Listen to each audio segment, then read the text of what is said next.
All right, y'all. It's time for me to bring in my guest for today's Reecie Colbert show. He is Howard R. John, the CEO and founder of Black Meta Agency Corporation, specializing in career and workforce development, job placement in Web 2 and Web 3. John has 18 years of experience in workforce development. His first endeavor in workforce development was managing and implementing a $1 million grant from USDOE to recruit, develop, and place teachers of colors, classroom teachers. His unique background of cyber management, consulting, education, small business analyst, and entrepreneurship makes his solutions impactful and meaningful. He has also expanded his pursuits in the field of information technology, cybersecurity, DEI for small businesses, federal government contracting, and social justice advocacy. Black Meta Agency is the intersection of his life's work.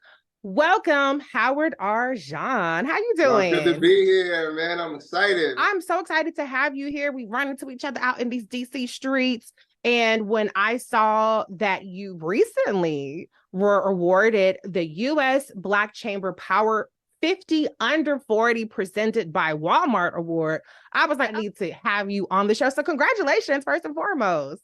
Man, thank you. I appreciate it. It's just an honor to be named with so many, prominent, young minority leaders in the nation. Yeah. And I mean, I don't know if people could do the math, but I talked about your 18 years of experience and here you are under 40. So you have been working and leading the way for a very long time. How does it feel? Because there are a lot of people that work hard, but how does it feel to be recognized for being, I call you like a technology Black Renaissance man. How does that feel? So here's the thing, you hit the nail on the head. I've always called myself a Renaissance man. So you're just so amazing, Reecie. But I think it's amazing to be recognized. And it's funny, I think about, the years I've been in this business and kind of doing the work. It come at a sacrifice. I don't have a large out of the country, travel record because that's a lot of time that you can spend working. Yeah, I worked a lot of weekends and things like that, but it feels good to be recognized. And the purpose of my recognition is to elevate the mission, which is to create a pipeline of 1 million BIPOC men and women into the tech industry. So anything that elevates that message, I'm all for. Oh, absolutely. You do such important work in that space because, as Black people, there's no doubt that we are consumers of technology. Black Twitter is a thing for a reason. We're popping on social media. We are trendsetters when it comes to what technology in the consumer space is the poppin' technology. But what you're doing is work around making us owners of technology, how we can leverage technology for our advancement. So talk a little bit about kind of making that focus a little bit more on being the providers of technology as opposed to just the consumers. Absolutely. So, to give you a data point, Black people are actually 8 to 10 years behind in the whole technology industry when it comes to ownership and also workforce. Okay. And the reason why it's such a pivotal moment is because of the burgeoning technologies we have, artificial intelligence, fintech, blockchain. These are all new frontiers. It's like the gold rush. And if we're not there to kind of get our buckets and get in lines for our opportunity, then we're going to be purchasing these things at a high premium versus owning them, with full ownership. And so, the purpose of what we're doing is literally to expose minorities, particularly Black people and women, to the telecom space, to biotech, and showing them that, hey, these industries aren't difficult to get into. You just understand how to, where do you start? Okay, so you say it's not difficult to get into. Really? Tell us more about like the entry point for people who really do look at it as like, I don't know if I got that skill set. Yeah. For instance, so it's a bunch of areas there. You need certifications, you don't need certifications, you need information. And the information equity is where we're losing at. It's not the talent, it's informational how to get in, and it's not difficult. For instance, I'm working with Xposure, with the Xposure IDC. They're a nonprofit organization, and they're all about creating pathways to get us to selling telecom services, cloud services, and et cetera. And not selling like, hey, I have, internet at $39 a month. It's like, hey, you're finding a business that's already buying these services, approaching them saying, hey, you can actually save 10, 20, 30% by going with our consortium of partners. That takes no degree. It takes no experience. It just takes information on where do you plug in? Right. The reason why it's so underexposed, and I call it an information equity issue, is because less than 1% of Blacks the industry is made of Black professionals. Right. So it's a multi-billion-dollar industry where we all use internet, but less than 1% helping to sell those internet services. So that's an area of technology that is just waiting for talented people to join. Other areas of technology, obviously they go into, the coding and, those are certifications. Right. But after you spend 6 months, getting a certification, the industry actually has more jobs than it has people to fill those jobs. Right. So we talk about, level of ease. Yes, the learning part and the information equity part. But once you get those credentials, you're ready for hire. I know that's right. In terms of even finding out where do people start for certifications, where would you even recommend for folks? Yeah, so I host a conference in Miami every year. It's called BIPOC, or co-host rather, with Kamati Leary and Kumara Thompson and some other founders. And essentially, we're working with Microsoft. Microsoft has a learning pathways portion of their website. So if you go online and Google Microsoft and then type in career pathways, learning pathways, it takes you to a dashboard. And this dashboard tells you exactly how much time and effort it takes to get this certification. And also, what are the jobs along the way to the full certification that you're compliant for. I'm also developing that solution on my own, where I'm developing an app that does the same thing, that trains, let's go from cradle to career. So someone with no experience in technology, and we're placing training, giving them shift gig opportunities, certifications, and placing them. And it's a lot of networks out here, from Afro Tech to Blacks in Tech. But if they can follow me, my information is Black Meta Agency online. Yeah. You'll find us at BMA Web 3. But we're always sharing, and we're part of pushing and growing that community of technologists. Right. I love that you talked about the span of opportunities out there, because a lot of people don't know. I remember Black people were selling the hell out of rotisserie chickens. Okay, them little chicken grills. So I know we can sell some stuff and call centers and all that kind of stuff. So if you can sell if you was one of the people that was selling the rotisserie grills back in the day, then you can sell some internet services and some cloud services. And listen, those are the people that we want into this space. It's about transferable skills. There you go. And the one thing that we don't realize is that as minorities, those people of color, we have a lot of skills that the water has been feeding off of for years. Ooh, now it's time for us to monetize and take ownership over those skills and just pivot into a high grossing industry, telecoms, coding and software solutions, things like that. Yeah. And, a lot of times we are fed, speaking of fed, the idea that we have to be twice as good and we have to meet 100% of the qualifications before we even apply. And so we don't always connect the dots on what skills are transferable. So I'm hoping that if y'all listening, well, I know y'all listening out there, that you take away from this conversation to at least explore the pathway of technology. There is a phrase that you coined or that you used before we turned before we got on air. Talk about that. Yes. I think you know what I'm talking about. So, in the whole conversation of Afrofuturism is a return for the African civilization or African ancestors to go back into that futuristic mindset, like our ancestors, like in Egypt times and all around the world, where we were pushing narratives and pushing solutions forward through art, music, technology, and culture. So now, as I was reflecting about where are we at this very pivotal time in history, I coined the term digital reparations. So as people of color, our opportunities for asking for reparations, that's an interesting window. But us taking our reparations through this technology paradigm shift is where we are now. The reason why I say digital reparations is because if you understand what's happening with fintech, crypto, crypto technologies, and that industry, there are people that are 20 years old who made millions of dollars in the course of a year and month, and understanding that the plantation is no longer, cotton. The plantation is technology. Now, what part of the plantation are you on? Are you just buying the cotton? Are you growing it? Are you harvesting it? Are you owning those plantations that, will beget, the funding when it comes to generational wealth? So as you look at digital reparations, it's about getting certified. It's about owning your IP. It's about tracking your IP very quickly as an artist that you are. You're creative, you're an artist, right? So for instance, if there's a block, if there's a contract, if there's a signature that you can place on your podcast and all your quotes are IP, then there's a smart contract that says every time someone quotes from you, that you can get a residual on anything that their information makes. For instance, if I'm an artist and I sell a piece of artwork, right? There's this thing called a smart contract. This smart contract is like an AI lawyer that makes sure that anytime that your IP is leveraged, I don't care if it's in India, Australia, if it's in your backyard, you get a percentage of that in perpetuity. Okay. So when I talk digital reparations, it's about us finding ways to help repair our own culture and our own finances through this digital paradigm shift. Woo!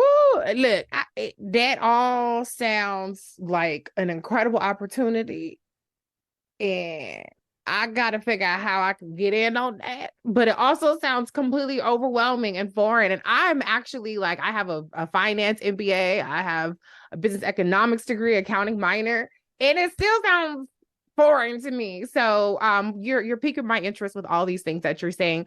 Talk a little bit about the Black Meta Agency, because it is a really multifaceted synergy of an agency that I think is very unique. So tell people a little bit about your company. Yeah. So Black Meta Agency is actually, it's called a KGU, and a KGU is the intersection of like multiple things and finding your core mission, right? That intersects. Black Meta Agency, we operate as a agency that focuses on workforce tech solutions. Those tech solutions are outreach events, strategic partnerships, teacher leadership training the next generation. And then also it's about multiculturalism.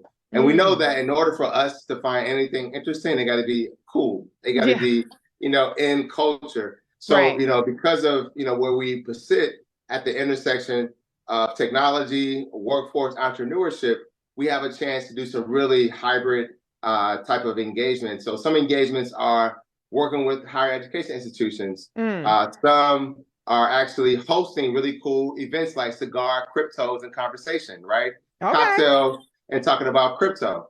So, as an agency, we able to play around in the event space, but also on the solutioning side, we operate as a management consulting organization.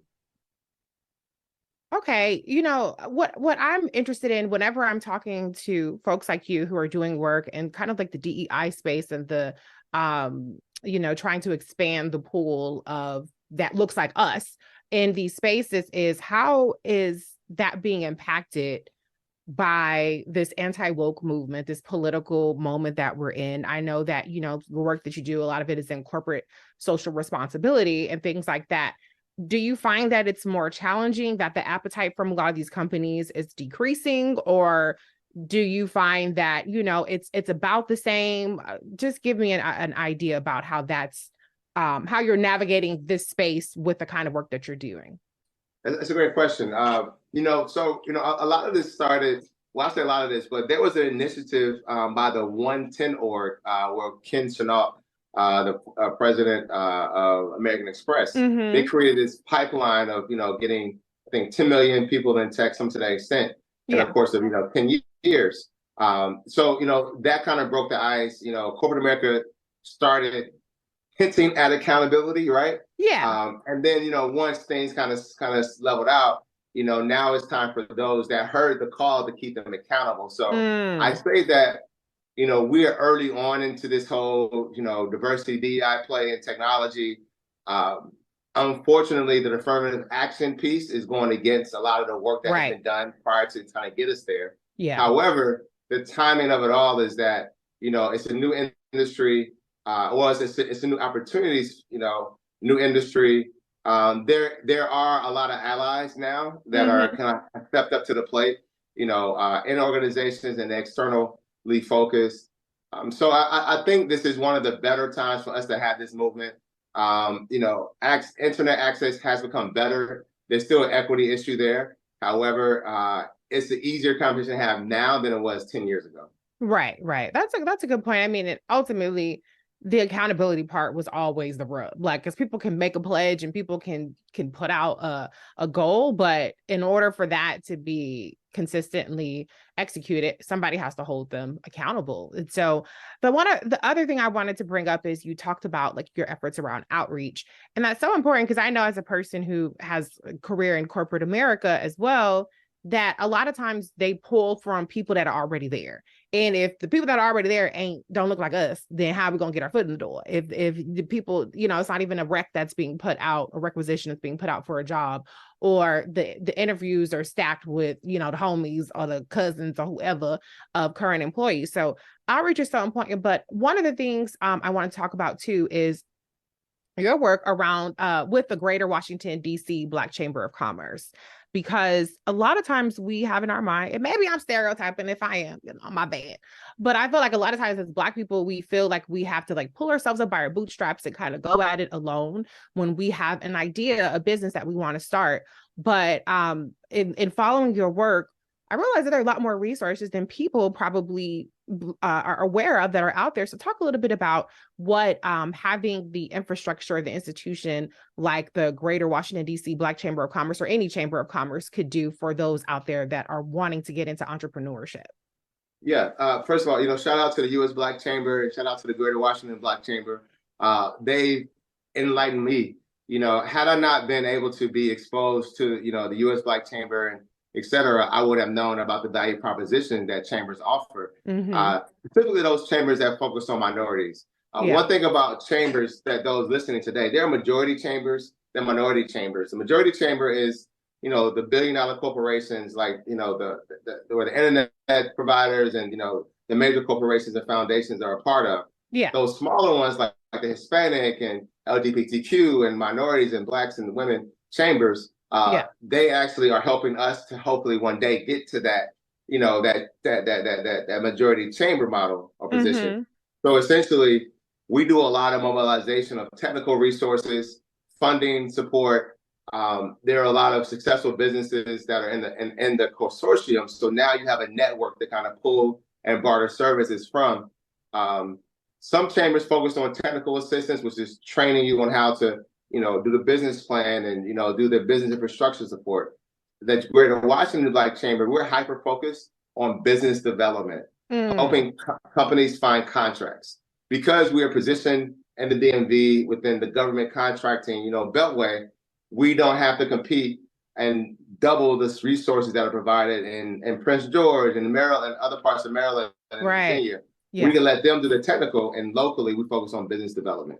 Okay. That's so important because, I mean, look, I know Trump had his platinum plan and, you know, Biden Harris have their initiatives. They've done a lot of work around small businesses, but the president is not going to give you a job. You got to deal with, you have to try to like leverage and reach out to networks and organizations that specialize in that business development space. Yeah. And early this year, you know, speaking about the administration, I was at the White House with Vice President Kamala, the cabinet from MBDA and also Department of Commerce, and about 25 Black males. Yes. And they were specifically talking about, you know, what are some ways they can help Black men in business? And I'm gonna say something that's unpopular thought.